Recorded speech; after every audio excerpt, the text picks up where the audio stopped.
Hello team, today's challenge is name initials, where we're given a name like Tommy Millwood, and we need to shorten it to just the initials with the dots in between them, right? So for Tommy, it's T dot M dot, for Savannah, S dot P dot, all the way through, right? Making good on that promise.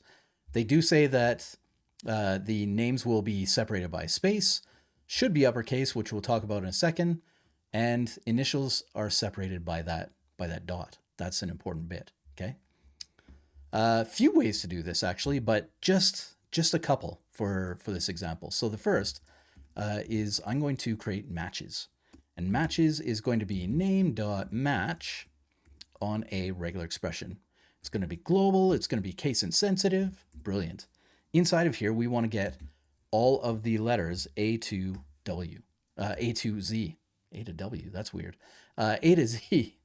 And what we want here is we don't want all the letters actually. We just want the first letter following a space. So if it's a space, we get that first letter. If it is the start of the string, we also get that first letter. And here we use a positive look behind. Okay. In order to do that, you add a couple brackets, question mark, angle bracket, equals. Okay. Feels like a lot, but this is what we need to do this. Okay. And then what this is saying is, I don't really care what's in here, but it had better be before this A to Z. That's what we're saying, right? It's like, I'm not going to capture this at all, but in order to match this part, this needs to exist. Not the equal sign, but what we put in here, which is the start of a string or a space, okay? Some sort of a white space. At this point, I can take that matches, drop it down here, and do some stuff like join it up, okay?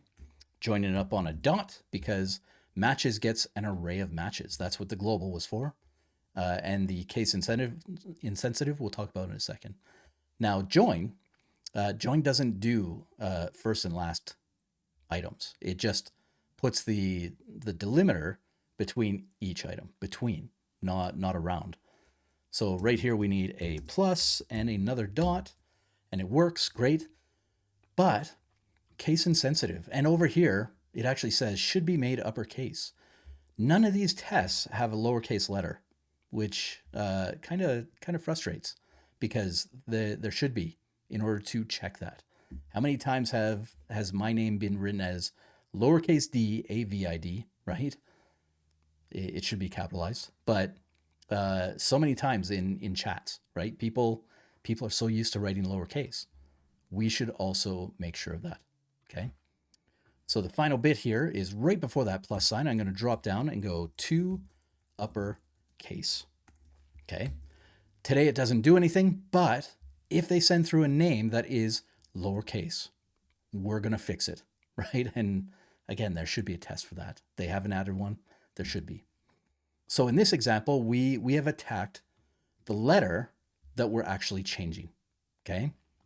We could do it the other way, where we drop down and return name dot, let's put dot on the new one, so replace, and again, we find a regular expression, okay?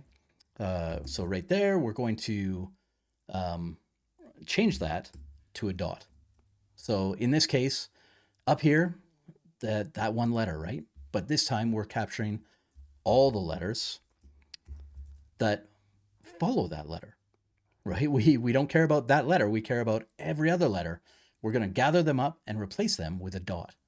Now, same thing here where we need to know if it's preceded, if the letter in front of it is the letter, is a space or the start of the string. So this time we do the same thing where we take this, and I always get this one wrong, but I'm going to try anyway. Oh, I forgot the angle. So question, angle, and this time the exclamation, which reverses it. Just like a conditional where you're saying not, this is also saying not. So not the equal sign, but the not, okay?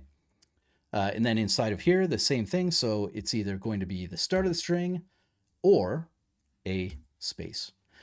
This will not work yet. And the reason that it won't work yet is because we haven't accounted for the spaces, right? we've taken care of anything that is here. We've taken care of these letters, but we haven't taken care of this space because the \W only accounts for letters, numbers, and I think a dash, or was it an underscore? I always forget that part, right? So we need to do that. And what we do is we go here. If we had tried to capture it here, it would break. Okay, it's kind of funky like that. But instead, what we can do is we can do a little bit of a capture group, and we can say any space or the end of the string, just like this. Okay, at which point it works. Okay. Now, /W, again, it's not just the letters, it's also the numbers, it's also that dash. So if you're concerned about that, you can go A to Z just like this. It still works great, okay? And the reason that it still works is because, well, everything after this letter is lowercase. So we should, in fact, put that I back in there. Excellent, okay? And then the final bit, just because we had it here, is to uppercase, just in case, right? No test for that, but two different versions coming at it from different angles today. The first one, we went after the specific letter that we care about, right? The first letter of each piece of the string, the T, the M, the S, the P, F, C, C, so on, etc. Okay. For the second one, we attacked everything that was not that letter, and we had to use a bit of a complicated regular expression to get there. But then we just took all of that. So we were actually searching on this, so long as it wasn't preceded by the start of the string or a space, right? And replace that with a dot, just a single dot. That's the plus sign protects us here. And then from there, uppercasing everything, and it's good, okay? Lots of different ways to do this. These aren't the only two. They are just hopefully two good solutions. So if you found another one, you want to share it, hit me up in those comments. Let me know if you like either one of these, or better yet, tell me which one of these you prefer, right? Let me know all that stuff. Otherwise, today this has been Name Initials, and I will see you tomorrow.